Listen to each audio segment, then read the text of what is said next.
As the Democratic Party, we have a lot of work to do to make up for our failures in the past.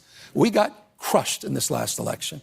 And now we're in a position where we are struggling to communicate. We're struggling to win back now the majority in the House of Representatives. And that's a big part of what I'm doing, not just today in terms of the work out here, raising money, but also raising awareness around how Donald Trump is trying to rig the midterm elections and how I fear that we will not have an election in 2028. I really mean that in the core of my soul, unless we wake up to the code red, what's happening in this country, and we wake up soberly to how serious this moment is.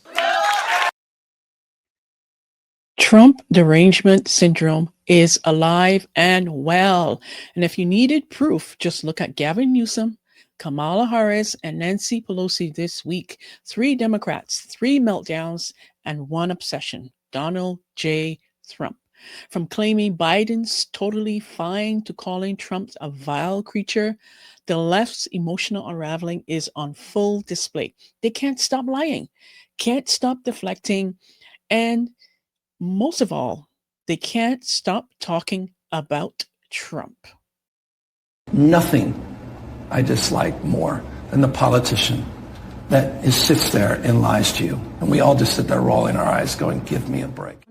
Did you legitimately believe that he was capable of serving as president until January of 2029? Yeah, I think my focus was frankly situational. It was making sure Donald Trump didn't get back into office to experience everything that we're experiencing today. And there was no interaction I had that suggested otherwise. What do you say to Americans who feel misled by you and other top Democrats in what respect? He decided to step about down. The mental acuity of President Biden, that they wish you'd sounded the alarm sooner to give way for an open convention? I'm not going to substitute myself for someone else or for popular opinion. I'm going to express my relationship to my truth with the former president of the United States, including at the end of his term, quite literally, in December, which was a masterclass of foreign policy and domestic policy, which I will never forget as we walk through not just the election, but we're walking through the world we're living in. There was nothing to suggest what you just said or others have suggested in terms of my interaction. That's all I can be accountable for. So nothing?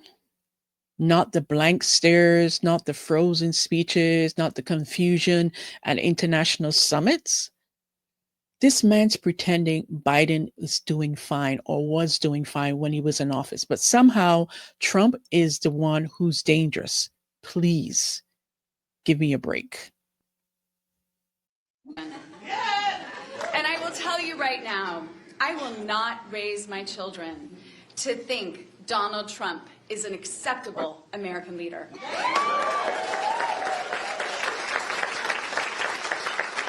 Nor that he is what the leader of our great country should behave like. Yes.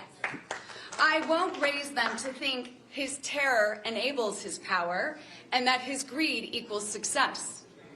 He is the exact opposite of what real strength looks like.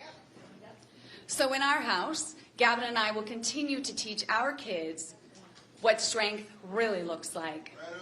If you see someone sitting alone at a table, you invite them to your table. If you see someone being bullied, you speak up and ask an adult for help. And you always, always tell the truth. Maybe if Donald Trump's parents had taught him any of these lessons, we wouldn't be in this mess. On the contrary, Trump is enriching his immediate family and cronies. He is stripping away our rights and our democracy. When he knows he's going to lose, he cheats. When the game isn't rigged for him, he rigs it himself. Sometimes no is a full sentence. Trust me. That's right. But Donald Trump's never accepted no for an answer. He's a con artist, a predator, a malignant narcissist, in chief, and the worst president in our nation's history. Trump is an acceptable. Unreal. So she's talking about Donald Trump rigging on cheating. Isn't that the MO of the Democratic Party? I mean, it's amazing it's amazing to me how they deflect everything that they do. They put on Donald Trump, like the Trump derangement syndrome is on rail. And then there's Kamala Harris, who once screamed, and I quote, "Are you effing kidding me?" But hey, don't take my word for it. Listen to her in her own words.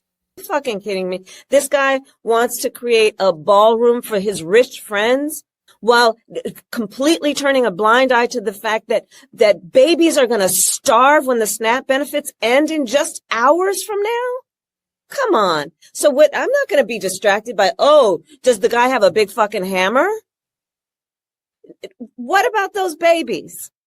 Right. What about those babies? Now, all of a sudden, Kamala is concerned about babies. She's not concerned when she's pushing and supporting and encouraging women to abort their babies.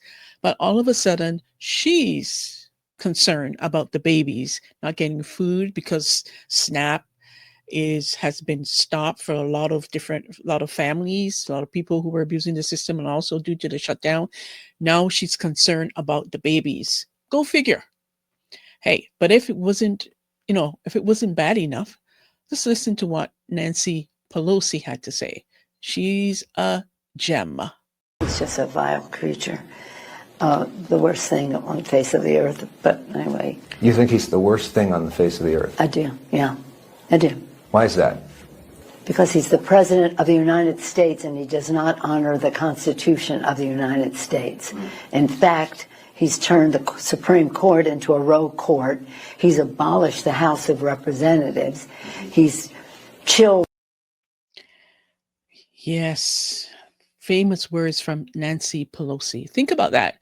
Not dictators, not terrorists, not drug cartels. Trump, the United States president, is apparently the worst thing on earth. That's not politics. That's obsession.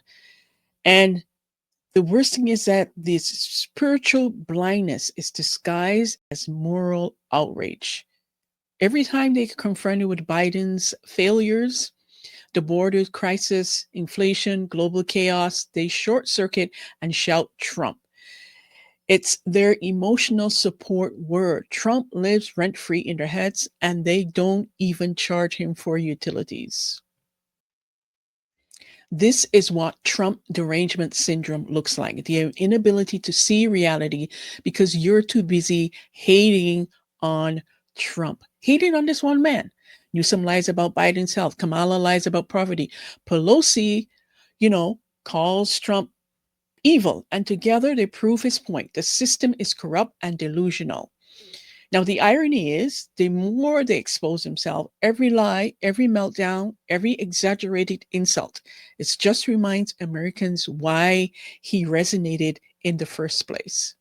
So when you hear a Democrat talk about protecting democracy, remember, they're really protecting their illusion. And the biggest threat to that illusion is truth. If you enjoyed this breakdown, please share, subscribe to Charisma Daily, and I'll see you in the next one. Look forward to seeing you. Take care and bye for now.